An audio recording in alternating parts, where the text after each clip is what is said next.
चलिए आज जो है क्लास जो है पहली क्लास है कॉन्स्टिट्यूशन की। तो कॉन्स्टिट्यूशन की बेसिकली जो क्लास है, अभी जो करंट टॉपिक चल रहा है, भारत में अभी हाल ही में राष्ट्रपति के चुनाव हुए हैं।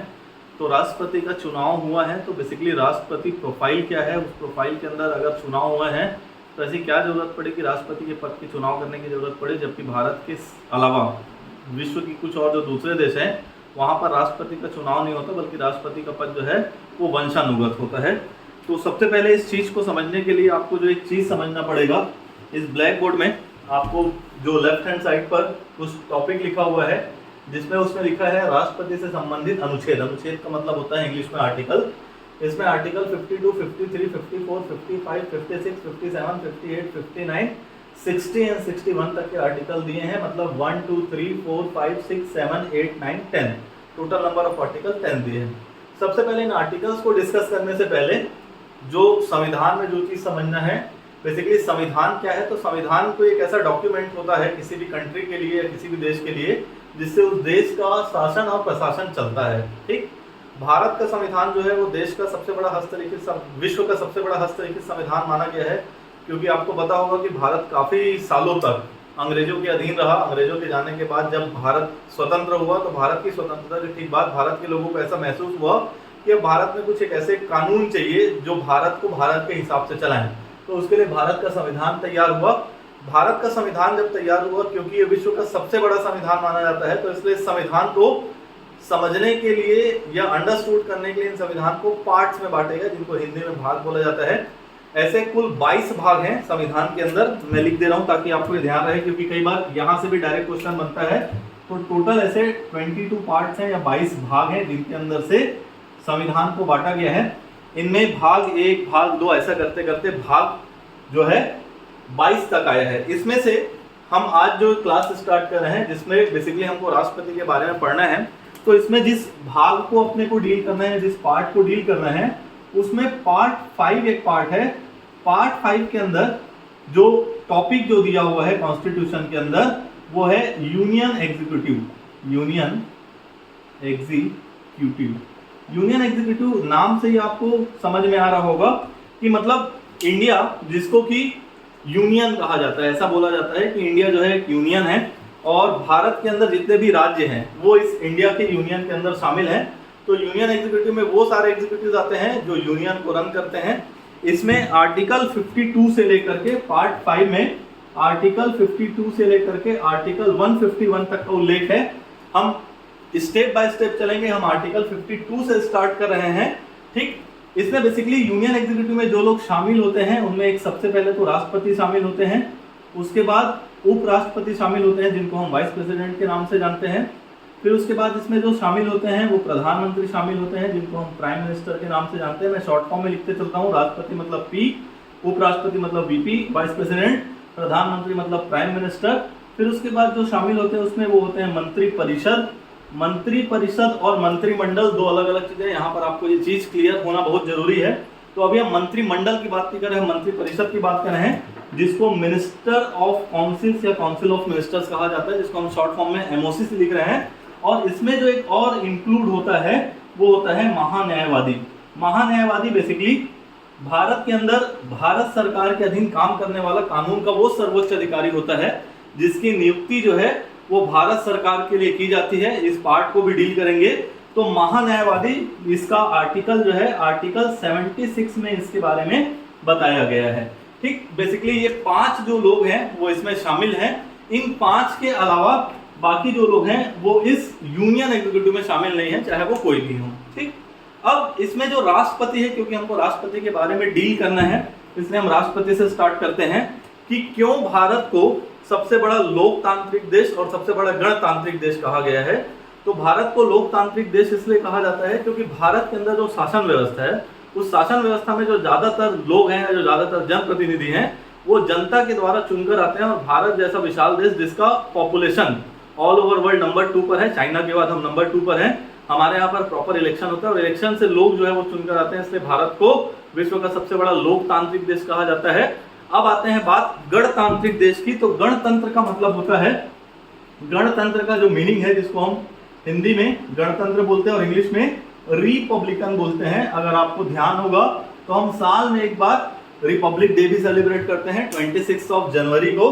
तो 26 जनवरी को जो गणतंत्र दिवस मनाते हैं, जो रिपब्लिक डे मनाते हैं, उसमें जो वर्ड है गणतंत्र या रिपब्लिक, उस वर्ड का मीनिंग ये है कि भारत के अंदर जो राष्ट्रपति का जो पद है, ठीक, ये एक ऐसा पद है जो इलेक्शन के थ्रू चुनकर आते हैं। ठीक, मतलब इसमें जो भी आदमी राष्ट्रपति के पद पर आएंगे वो निर्वाचित होकर आएंगे, और निर्वाचित होने के बाद कुछ कंट्रीज में ऐसा नियम है कि वहां पर जो राष्ट्रपति का पद है वो वंशानुगत होता है। हमारे यहाँ पर ये पद वंशानुगत नहीं है। वंशानुगत कहने का मतलब ये है कि सपोज कल मान लो मेरे फादर राष्ट्रपति थे, आज मैं राष्ट्रपति बन गया, कल मेरा बेटा राष्ट्रपति हो जाएगा। ये चीज भारत के अंदर संभव नहीं है। तो ये चीज केवल एक गणतांत्रिक देश में संभव नहीं है, इसलिए भारत को एक गणतांत्रिक देश कहा जाता है।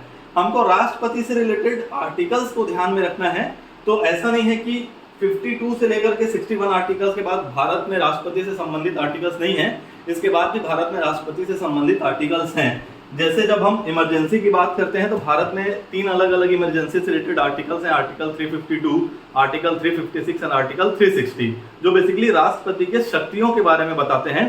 तो इन आर्टिकल्स को फ्यूचर में डील करेंगे, आगे चैप्टर्स में डील करेंगे। आज हमारा जो मेन फोकस रहेगा, क्योंकि हमने पार्ट 5 से डील करना स्टार्ट किया है, पार्ट 5 मतलब यूनियन एग्जीक्यूटिव से डील करना स्टार्ट किया है, जो आर्टिकल नंबर 52 से स्टार्ट होता है। तो इसलिए आज हम अपना पूरा फोकस 52 से स्टार्ट करके 61 तक रखेंगे। नेक्स्ट पार्ट में हम 61 से थोड़ा सा आगे चलेंगे। तो 52 आर्टिकल अगर आपको दिख रहा होगा, 52 आर्टिकल में सबसे पहले लिखा है कि भारत का राष्ट्रपति होगा। भारत जैसे सबसे बड़े लोकतांत्रिक देश को रन करने के लिए संविधान में यह बात कही गई है, संविधान सभा के द्वारा यह बात कही गई है कि भारत का एक राष्ट्रपति होगा, और वो राष्ट्रपति जो है उसमें सारी कार्यपालिका शक्तियां निहित होगी। अगर आपको दिख रहा होगा आर्टिकल 53 या अनुच्छेद 53, ये आर्टिकल 53 के अंदर जो लिखा है कार्यपालिका शक्ति मतलब एग्जीक्यूटिव पावर्स, तो भारत का जो राष्ट्रपति होगा, भारत की उस राष्ट्रपति में वो कार्यपालिका शक्तियां होंगी। लेकिन भारत के इस राष्ट्रपति के पास कार्यपालिका शक्तियां जरूर होंगी, लेकिन वो वास्तविक प्रमुख नहीं होगा। इन कार्यपालिका शक्ति को एग्जीक्यूट करने के लिए जो वास्तविक प्रमुख होगा वो प्रधानमंत्री होगा, और प्रधानमंत्री के साथ मिलकर ये जो मिनिस्टर ऑफ काउंसिल्स होते हैं, बेसिकली ये दो का कॉम्बिनेशन बनता है, प्रधानमंत्री के साथ मिनिस्टर ऑफ काउंसिल, जो प्रधानमंत्री के साथ जितने मंत्री होते हैं ये दोनों मिलकर के देश की एक्चुअल शासन व्यवस्था को चलाते हैं। लेकिन राष्ट्रपति जो है अपनी इन कार्यपालिका शक्तियों का उपयोग या एग्जीक्यूटिव पावर्स का उपयोग इन्हीं मिनिस्टर ऑफ काउंसिल्स के साथ मिलकर या इन्हीं मिनिस्टर ऑफ काउंसिल्स के सलाह पर करता है। ठीक, तो ये जो कार्यपालिका शक्ति है आर्टिकल 53 में बोला गया है इसके अंदर। अब ये जो वर्ड आया है कार्यपालिका, बेसिकली ये कार्यपालिका क्या होती है, तो भारत जो कि एक सबसे बड़ा लोकतंत्र माना गया है, लोकतांत्रिक देश माना गया है। अगर आप सामान्य बोलचाल की भाषा में समझते होंगे तो हमारे देश में कहा जाता है कि media is the fourth pillar of democracy. तो मीडिया जिसको भारत के लोकतंत्र का चौथा स्तंभ बताया गया है, तो ठीक वैसे ही भारत के लोकतंत्र के 4 स्तंभ है। अगर आप जैसे एक चेयर देखें, एक टेबल देखें, तो उसमें नीचे देखिएगा 4 पिलर पर वो चेयर या वो टेबल टिका होता है। तो ठीक वैसे ही भारत की पूरी शासन और प्रशासन जो है 4 पिलर्स पर टिकी हुई है। उन 4 पिलर्स के बारे में अगर बात करें तो जो सबसे पहला पिलर है, ये मैं रब कर रहा हूं, ठीक, भारत के लोकतंत्र में जो सबसे पहला पिलर है जिसको हम कार्यपालिका के नाम से जानते हैं, कार्यपालिका के बाद जो दूसरा पिलर है उसको हम विधायिका के नाम से जानते हैं, विधायिका के बाद जो तीसरा पिलर है उसको हम न्यायपालिका के नाम से जानते हैं, और न्यायपालिका के बाद जो चौथा पिलर है उसको हम मीडिया के नाम से जानते हैं। मीडिया में आपका print media plus electronic media, ये सारे सब कुछ सारे मीडिया जो है इसमें शामिल हैं। तो बेसिकली विधायिका कहने का मतलब यह है कि विधायिका के अंदर जो चुनकर आते हैं लोग, चाहे वो एमएलए आए चाहे वो एमपीज आए, जो हमारे लिए कानून बनाने का काम करते हैं। तो विधायिका में जो लोग बैठते हैं वो कानून बनाने का काम करते हैं। विधायिका का जो बना हुआ कानून है उसके थ्रू जो शासन व्यवस्था को संचालित कराने का काम करते हैं वो कार्यपालिका कराती है। इन कानूनों के हिसाब से सब कुछ सही तरीके से चल रहा है या नहीं चल रहा है, इसको देखने का काम न्यायपालिका करती है। अगर इन कानूनों के बारे में अगर व्याख्या करनी है या इन कानूनों का रिव्यू करना है तो ये सारा काम न्यायपालिका करती है। और उसके बाद मीडिया जो है, इसको इसलिए 4 पिलर माना गया है कि अगर मान लो इन तीनों में से भी कोई चीज मिस हो गया या इन तीनों में भी किसी चीज को हिडन रखा, तो मीडिया का ये काम है कि समाज के अंदर इन बातों को लाना। तो बेसिकली ये 4 पिलर हैं। तो ये जो शब्द आपका लिखा है कार्यपालिका शक्ति, तो शायद अब आपको ये कार्यपालिका स्पष्ट हो गया होगा कि कार्यपालिका क्या होती है। कार्यपालिका जो है बेसिकली किसी भी लॉ के एग्जीक्यूशन का काम करती है। फिर उसके बाद आर्टिकल 54 में आते हैं। आर्टिकल 54 में आपको लिखा हुआ है राष्ट्रपति का निर्वाचक मंडल। निर्वाचक मंडल कहने का मतलब यह है कि राष्ट्रपति का जैसे चुनाव होता है, भारत क्योंकि गणतांत्रिक देश है, राष्ट्रपति जो है वंशानुगत पद नहीं है, राष्ट्रपति का इलेक्शन होता है, इलेक्टेड जो है प्रोफाइल है। तो राष्ट्रपति का जो चुनाव होता है, तो इस चुनाव के लिए एक निर्वाचक मंडल होता है। निर्वाचक मंडल जो है उसका मतलब यह है कि भारत के उस राष्ट्रपति के चुनाव में वोटर्स कौन होंगे, ठीक। Who is the voters for president election? Who is the voters for president election? तो बेसिकली भारत के अंदर जो राष्ट्रपति का चुनाव है, ये राष्ट्रपति का चुनाव अप्रत्यक्ष तरीके से होता है। अप्रत्यक्ष जो वर्ड है, हिंदी वर्ड, इसका इंग्लिश मीनिंग होता है इनडायरेक्ट इलेक्शन। इनडायरेक्ट इलेक्शन कहने का मतलब यह है कि इस इलेक्शन में आपके और मेरे जैसे कॉमन मैन डायरेक्टली इन्वॉल्व नहीं होते हैं। तो अगर आपके मेरे जैसे कॉमन मैन डायरेक्टली इन्वॉल्व नहीं होता है, तो इसमें इन्वॉल्व कौन होता है? तो इसमें इन्वॉल्व होते हैं एमपीज एंड एमएलएज, ठीक। क्योंकि एमपीज और एमएलएज को हम इलेक्टेड करके वहां पर भेजते हैं, तो हमारे बिहाफ में ये लोग वोट करते हैं किसके लिए? राष्ट्रपति के चुनाव के लिए। इसलिए इसको बोला गया है कि ये एक इनडायरेक्ट इलेक्शन है। आर्टिकल नंबर 54 जिसमें राष्ट्रपति का निर्वाचक मंडल के बारे में बताया गया है। तो बेसिकली राष्ट्रपति के निर्वाचक मंडल में एमपीज और एमएलए शामिल हैं। अब शामिल हैं से ज्यादा जरूरी ये याद रखना है कि कौन शामिल नहीं है। तो एमपीज कहां के एमपीज शामिल हैं? तो मैं शॉर्ट फॉर्म में लिख रहा हूं, LS means Lok Sabha plus RS means Rajya Sabha, मतलब कि लोकसभा और राज्यसभा के एमपीज इसमें शामिल हैं। क्या लोकसभा और राज्यसभा के सारे एमपी शामिल है? तो जी नहीं, इसमें हमारे यहाँ पर जो इलेक्टेड एमपीज हैं ये तो शामिल हैं, लेकिन कौन शामिल नहीं है? तो इलेक्टेड एमपीज के अलावा कुछ एमपीज ऐसे होते हैं जो कि नॉमिनेटेड होते हैं। जैसे हमारे यहाँ पर लोकसभा में भी कुछ नॉमिनेटेड एमपीज होते हैं और राज्यसभा में कुछ नॉमिनेटेड एमपीज होती हैं। यहाँ पर एक मजेदार बात आपको जरूर बताना चाहूंगा कि जो नॉमिनेटेड एमपीज होते हैं, इनको नॉमिनेट करने का काम भी प्रेसिडेंट करते हैं, लेकिन ये नॉमिनेटेड एमपीज उसी प्रेसिडेंट के इलेक्शन में पार्टिसिपेट नहीं कर सकते। इस बात को प्लीज याद रखिएगा। अब आते हैं एमएलएस के साथ। तो एमएलएस में भी सेम कॉन्सेप्ट फॉलो होता है कि किसी भी स्टेट के असेंबली के अंदर जो इलेक्टेड एमएलएस होते हैं वो इसमें पार्टिसिपेट करेंगे। अगेन जो नॉमिनेटेड एमएलएस होते हैं वो इसमें पार्टिसिपेट नहीं करेंगे। अब एमएलएस नॉमिनेटेड कैसे होते हैं? तो हर एक असेंबली के अंदर एंग्लो इंडियन कम्युनिटी से एक या दो एमएलए को, वहां के जितने एंग्लो इंडियन कम्युनिटी हैं उनके पॉपुलेशन के बेसिस पर नॉमिनेट करने का जो है अधिकार वहां के राज्यपाल को है उस स्टेट के। तो अगर ऐसा कोई नॉमिनेटेड एमएलए है उस स्टेट के अंदर, तो वो इस प्रेसिडेंट के इलेक्शन में पार्टिसिपेट नहीं कर सकता है। अब भारत के अंदर कुछ ऐसे स्टेट्स हैं जहां पर असेंबली के साथ साथ काउंसिल भी है, मतलब जिसको असेंबली, जिसको हिंदी में विधानसभा बोला जाता है, और काउंसिल मतलब जिसको विधान परिषद बोला जाता है। तो भारत के अंदर ऐसे कुछ राज्य हैं, फॉर एग्जांपल उत्तर प्रदेश हो गया, फॉर एग्जांपल आंध्र प्रदेश हो गया, फॉर एग्जांपल बिहार हो गया। तो यहाँ जितने भी विधान परिषद वाले जितने भी स्टेट हैं, तो उन विधान परिषद के जितने भी सदस्य रहेंगे, विधान परिषद का कोई भी सदस्य, चाहे वो इलेक्टेड हो चाहे वो नॉमिनेटेड हो, कोई भी सदस्य, फिर से रिपीट कर रहा हूं, विधान परिषद का कोई भी सदस्य, चाहे वो इलेक्टेड हो चाहे वो नॉमिनेटेड हो, वो राष्ट्रपति के चुनाव में वोटिंग राइट्स नहीं रखता है। ये सारे लोग राष्ट्रपति का निर्वाचन मंडल का हिस्सा है, मतलब ये सारे लोग मिलकर के राष्ट्रपति को चुनते हैं। राष्ट्रपति का चुनाव किस तरीके से होता है, इसके लिए एक प्रोसेस बताया गया है आर्टिकल 55 के अंदर। इस प्रोसेस को थोड़ा सा डिटेल में डील करेंगे, एक वीडियो पर्टिकुलर से राष्ट्रपति के चुनाव से संबंधित बनाएंगे कि राष्ट्रपति के चुनाव में जब ये लोग पार्टिसिपेट करते हैं तो कैसे किसी स्टेट के अंदर एमएलएस का जो वोटिंग रहता है उसको कैलकुलेट किया जाता है, क्योंकि किसी स्टेट में नंबर ऑफ एमएलएस 40 हैं, किसी स्टेट में नंबर ऑफ एमएलएस 90 हैं। यूपी जैसा स्टेट जैसे छत्तीसगढ़ में हमारे यहाँ पर 90 विधायक हैं, यूपी जैसा बड़ा स्टेट है जहाँ पर 400 प्लस जो है विधायक हैं। तो जहाँ 90 विधायक है, जहाँ 400 विधायक है, तो इनको कैसे आपस में कंपेयर किया जाता है, ये सारा जो है निर्वाचन की पद्धति जो है, इलेक्शन प्रोसेस इसके अंदर बताया गया है। इसको सेपरेट तरीके से डील करेंगे, प्रॉपर 10-15 मिनट का एक सेपरेट वीडियो बनाएंगे इसके लिए और इसके अंदर डील करेंगे। आर्टिकल 54-55 इसके आगे चलते हैं। 54-55 के बाद अगर आप आते हैं तो इसमें राष्ट्रपति के कार्यकाल के बारे में बताया गया है। कार्यकाल का मतलब होता है कि राष्ट्रपति का टेन्योर, राष्ट्रपति जो है कितने दिन के लिए राष्ट्रपति के पद पर बने रहेंगे। तो अगर मैं अभी रिसेंटली एग्जांपल से कनेक्ट करूं इसको, 18 जुलाई को राष्ट्रपति का चुनाव हुआ। राष्ट्रपति के उस चुनाव में राष्ट्रपति का जो निर्वाचक मंडल था, मतलब एमपीज और एमएलए ने वोटिंग किया। वोटिंग करने के बाद 21 जुलाई को रिजल्ट आया, 21 जुलाई 2022 को। और आज जिस तारीख को ये वीडियो शूट कर रहे हैं, मतलब 25 जुलाई 2022 को, आज ही के दिन राष्ट्रपति ने अपने पद की शपथ ली, पद और गोपनीयता की शपथ ली। बेसिकली ऐसा माना जाता है कि जिस दिन से राष्ट्रपति अपने पद की शपथ लेते हैं, उस शपथ के दिन से अगले 5 सालों तक वो अपने पद पर बने रहेंगे। लेकिन इसमें भी एक क्लॉज है, अगर इस 5 सालों के बीच किसी दुर्घटनावश उनकी मृत्यु हो जाती है, या वो खुद से रिजाइन कर देते हैं, या उनको उनके पद से हटा दिया जाता है। उनके पद से हटाने के लिए आर्टिकल 61 में नीचे महाभियोग लिखा है। महाभियोग भी एक प्रोसेस है जिससे किसी राष्ट्रपति को उसके पद से हटाया जा सकता है। क्यों? क्योंकि राष्ट्रपति एक संवैधानिक पद है।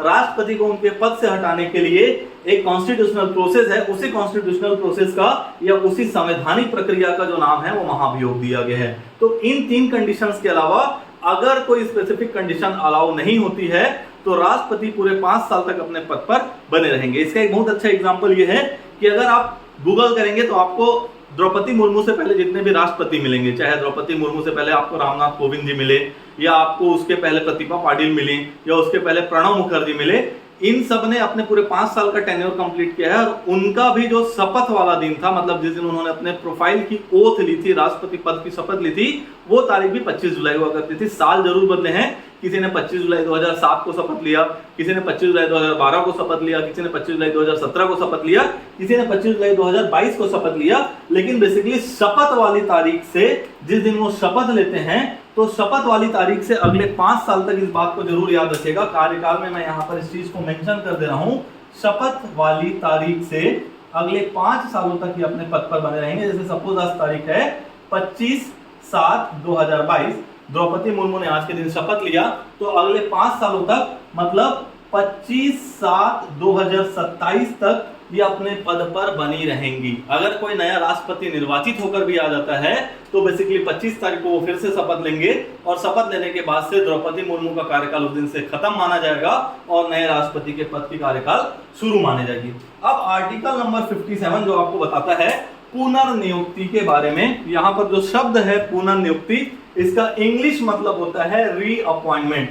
क्या कोई राष्ट्रपति अपने पद पर सेकेंड टाइम या सेकेंड टर्म के लिए रीअपॉइंट किया जा सकता है? तो हाँ, भारत के संविधान में राष्ट्रपति के रीअपॉइंटमेंट को लेकर के कहीं पर भी ऐसा क्लॉज नहीं दिया गया है जिससे ये चीज क्लियर हो कि राष्ट्रपति अपने पद पर कितने बार रह सकते हैं। इसके लिए कहीं कोई क्लॉज नहीं है। राष्ट्रपति अपने पद पर 1 बार, 2 बार, 3 बार, 4 बार रह सकते हैं, कहीं कोई समस्या नहीं। जबकि इसी के उल्टा अगर देखा जाए, अमेरिका, जहां पर राष्ट्रपति का पद सबसे बड़ा पद माना जाता है, क्योंकि अमेरिका में प्रधानमंत्री का पद नहीं है। अमेरिका में सर्वे राष्ट्रपति होते हैं। तो अमेरिका में कोई भी आदमी मैक्सिमम 2 टर्म के लिए राष्ट्रपति चुना जा सकता है, वो तीसरी बार रिपीट नहीं होगा। लेकिन भारत के संविधान में भारत के राष्ट्रपति के लिए ऐसा कोई भी क्लॉज नहीं बताया गया है। इसका मतलब यह है कि रीअपॉइंटमेंट, जो कि आर्टिकल 57 का एक पार्ट है, इसके अंदर रीअपॉइंट के लिए कोई भी लिमिट नहीं है। हालांकि भारत में द्रौपदी मुर्मू जो है 15वीं राष्ट्रपति है, 15 प्रेसिडेंट है। इसके पहले केवल जितने भी राष्ट्रपति हुए, इसके पहले जो 14 राष्ट्रपति हुए, उनमें केवल एक ही राष्ट्रपति ऐसे हुए जो कि रीअपॉइंट हुए थे। भारत के जो पहले राष्ट्रपति थे डॉक्टर राजेंद्र प्रसाद, वो लगातार 2 टर्म तक अपने प्रोफाइल पर बने रहे हैं। तो ये बात याद रखेगा कि रीअपॉइंट के लिए भारत के संविधान में कोई भी ऐसा बाउंडेशन नहीं किया गया है। अब उसके बाद आते हैं योग्यता। योग्यता का मतलब होता है क्वालिफिकेशन। क्वालिफिकेशन क्या होता है? सपोज जैसे अगर आप छत्तीसगढ़ पीएससी का एग्जाम दे रहे हैं तो छत्तीसगढ़ पीएससी के क्वालिफिकेशन के लिए आपको वो 2 चीजें बोलता है। वो पहला चीज बोलता है कि आपका minimum age is 21 years and the second criteria is कि you are a graduated person, आपका ग्रेजुएशन कंप्लीट होना चाहिए। अगर ये दोनों चीजें आपकी हैं, सपोज मान लो आपने 20 साल में अपना ग्रेजुएशन कंप्लीट कर लिया, आप ग्रेजुएटेड तो हो लेकिन आपका एज कितना है 20 ईयर, तो इस केस में आप पीएससी का एग्जाम नहीं दे सकते क्योंकि उसने जो कंडीशंस रखी थी वो क्वालिफिकेशन आपकी फुलफिल नहीं हो रही है। यही सेम चीज प्रेसिडेंट के क्वालिफिकेशन के लिए बोला गया है। बेसिकली प्रेसिडेंट के क्वालिफिकेशन के लिए जो 2-3 बातें बोली गई है, तो क्वालिफिकेशन में जो सबसे पहली बात बोली गई है, इस बात को प्लीज ध्यान रखिएगा क्योंकि यहां से अगर कल क्वेश्चन बना करके पूछेगा तो क्वेश्चन में कुछ ऐसे टेक्निकल वर्ड हैं जो इसको हम पढ़ते तो हैं लेकिन उसको पढ़ के बहुत अच्छे से एनालाइज नहीं करते। इसमें जैसे सबसे पहले बोला गया उसे कि भारत का नागरिक हो। अब भारत का नागरिक हो तो बस लिखा है, इसमें जो नागरिक शब्द लिखा है, भारत के अंदर जो सिटीजनशिप है वो 2-3 तरीकों से होती है। सबसे पहला तरीका होता है कि बाय बर्थ, कि कोई भी व्यक्ति जन्म से ही भारत का नागरिक हो सकता है। जैसे मेरा जन्म मान लो भारत के अंदर हुआ तो मैं जन्म से भारत का नागरिक हूँ। कोई ऐसा व्यक्ति जो भारत के बाहर कहीं जन्म हो लेकिन बाद में भारत में आकर के रजिस्ट्रेशन प्रोसेस से भारत का नागरिक बन गया हो, तो वो भारत का नागरिक तो है लेकिन बाय बर्थ नहीं है, बाय रजिस्ट्रेशन है। तो भारत के राष्ट्रपति के लिए ये चीज जरूर बोला गया है कि वो भारत का नागरिक हो, लेकिन ऐसा कहीं कोई बाउंडेशन नहीं रखा गया है कि वो जन्म से ही भारत का नागरिक हो। मतलब अगर कोई ऐसा व्यक्ति जिसका जन्म भारत से बाहर किसी और देश में हुआ है, चाहे यूएस में हुआ हो चाहे यूके में हुआ हो, लेकिन वो कुछ समय के बाद आकर के भारत की नागरिकता ले लेता है, तो वो भारत का राष्ट्रपति का चुनाव लड़ने के लिए योग्य है। दूसरा जो इसमें बात बोला गया है वो बात बोला गया है एज फैक्टर को लेकर के। मतलब किसी व्यक्ति का अगर एज मिनिमम 35 या 35 प्लस है तो वो भारत के राष्ट्रपति का चुनाव लड़ सकता है। मतलब अगर कोई व्यक्ति जो कि भारत में जन्मा हो लेकिन उसका एज 32 ईयर्स है तो क्या वो भारत के राष्ट्रपति का चुनाव लड़ सकता है क्या? तो जी नहीं लड़ सकता क्योंकि मिनिमम एज इज 35 ईयर्स। तीसरा जो बात बोला है वो ये बोला है कि वो जो व्यक्ति जो कि भारत के राष्ट्रपति का चुनाव लड़ने के लिए अपने आप के लिए दावा कर रहा है उसके अंदर वो सारी क्वालिफिकेशन हो जो लोकसभा का सदस्य निर्वाचित होने के लिए होना चाहिए। मतलब लोकसभा का सदस्य निर्वाचित होने के लिए जितनी मिनिमम क्वालिफिकेशन लगनी चाहिए वो सारी क्वालिफिकेशन उस व्यक्ति के पास होनी चाहिए। और जो लास्ट पॉइंट इसमें बोला गया है संविधान के अंदर वो ये बोला गया है कि वो व्यक्ति लाभ के पद पर मत हो। लाभ के पद मतलब ऑफिस ऑफ प्रॉफिट पर ना हो। ऑफिस ऑफ प्रॉफिट जो है ये जब दिल्ली विधानसभा के चुनाव हुए थे, जब वहां पर संसदीय सचिवों की नियुक्ति की गई थी, छत्तीसगढ़ में भी जब संसदीय सचिवों की नियुक्ति की जाती है तो ये बात उभर कर आती है कि ऑफिस ऑफ प्रॉफिट बेसिकली क्या है। तो क्योंकि ये वीडियो जो है हमको डीप पे नहीं जाना है, सिर्फ एक ओवरव्यू लेना है, इसलिए ऑफिस ऑफ प्रॉफिट को किसी और वीडियो में डिस्कस करेंगे। बट ऑफिस ऑफ प्रॉफिट का एक क्लॉज दिया हुआ है कि वो व्यक्ति लाभ के पद पर नहीं होना चाहिए। बेसिकली उस व्यक्ति के लिए योग्यता है जो राष्ट्रपति का चुनाव लड़ना चाहता है। उसके बाद अब आते हैं शर्तें कि राष्ट्रपति के पद पर नियुक्त होने के बाद वो कौन कौन सी शर्तें हैं, वो कौन कौन से टर्म्स एंड कंडीशन हैं जो राष्ट्रपति उस व्यक्ति पर लागू होते हैं जिसने राष्ट्रपति का पद हासिल कर लिया है। तो सबसे पहला शर्त ये होता है, ऑफिस ऑफ प्रॉफिट के बारे में एक चीज जरूर बताना चाहूंगा कि कौन सा प्रोफाइल ऑफिस ऑफ प्रॉफिट का प्रोफाइल है या नहीं है, ये डिसाइड करने का काम भारतीय संसद करती है। ठीक, तो अगर संसद ने अगर किसी प्रोफाइल को ऑफिस ऑफ प्रॉफिट का प्रोफाइल डिक्लेयर कर दिया तो वो ऑफिस ऑफ प्रॉफिट का प्रोफाइल होता है, और अगर उसने डिनाई कर दिया तो ऑफिस ऑफ प्रॉफिट का प्रोफाइल नहीं होता। ये चीज जरूर याद रखिएगा कि भारतीय संसद को ये सारे राइट्स हैं कि वो डिक्लेयर कर सकती है कि कौन से प्रोफाइल ऑफिस ऑफ प्रॉफिट की प्रोफाइल है या नहीं है। उसके बाद आते हैं शर्तों के ऊपर कि अगर कोई व्यक्ति राष्ट्रपति का चुनाव जीत जाता है तो राष्ट्रपति का चुनाव जीतने के बाद उसके ऊपर क्या क्या टर्म्स एंड कंडीशन लागू होती है। तो सबसे पहला टर्म्स कंडीशन लागू ये होता है कि राष्ट्रपति का चुनाव जीतने के बाद पूरे 5 साल तक जो उसके लिए सैलरी फिक्सेशन हुआ है उस सैलरी में किसी भी प्रकार का कोई डिडक्शन नहीं किया जा सकता है। फॉर एग्जाम्पल मान लो राष्ट्रपति का जो सैलरी है वो 5 लाख रुपए फिक्स किया गया है, 5 लाख रुपीज मान लो फिक्स किया गया है पर मंथ के हिसाब से, per month 5 lakh rupees fix किया गया है, तो इस पे किसी भी प्रकार का कोई डिडक्शन नहीं किया जा सकता है। एक शर्त ये है।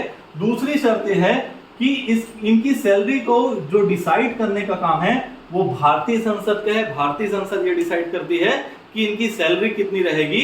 तो जब तक ये अपने पद पर बने रहेंगे तो बेसिकली ये वो चीजें हैं जिसको किसी भी तरीके से कम नहीं किया जा सकता है। एक जो इंपॉर्टेंट चीज जहां से कभी क्वेश्चन नहीं बना है लेकिन इन फ्यूचर क्वेश्चन बन सकता है, भारत के राष्ट्रपति की जो सैलरी है वो भारत सरकार की संचित निधि से दी जाती है। संचित निधि का मतलब होता है कंसोलिडेटेड फंड। भारत सरकार के अंदर अलग अलग फंड है, उनके पास में अलग अलग फंड है, तो भारत सरकार का जो कंसोलिडेटेड फंड होता है, मतलब जिसको हिंदी में हम संचित निधि बोलते हैं, तो बेसिकली राष्ट्रपति का जो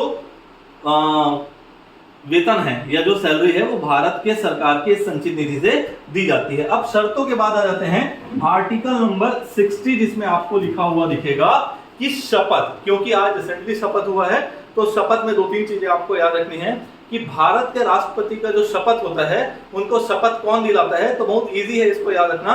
भारत के राष्ट्रपति को जो पद की शपथ दिलाता है उनको भारत के राष्ट्रपति उनके पद की शपथ दिलाते हैं। मतलब बेसिकली ये इंटरचेंज वाला कॉन्सेप्ट है। 2 लोग इसमें शामिल होते हैं। एक शामिल होता है भारत का चीफ जस्टिस, जिनको हम शॉर्ट फॉर्म में CJI बोलते हैं, चीफ जस्टिस ऑफ इंडिया, और दूसरा जो शामिल होता है वो होते हैं प्रेसिडेंट। तो basically chief justice of India को जो शपथ दिलाने का काम करते हैं वो प्रेसिडेंट करते हैं। आपको कुछ इस तरीके से याद रखना है कि प्रेसिडेंट जो है वो चीफ जस्टिस ऑफ इंडिया को शपथ दिलाते हैं, जबकि प्रेसिडेंट को शपथ कौन दिलाता है, तो प्रेसिडेंट को शपथ दिलाते हैं चीफ जस्टिस ऑफ इंडिया।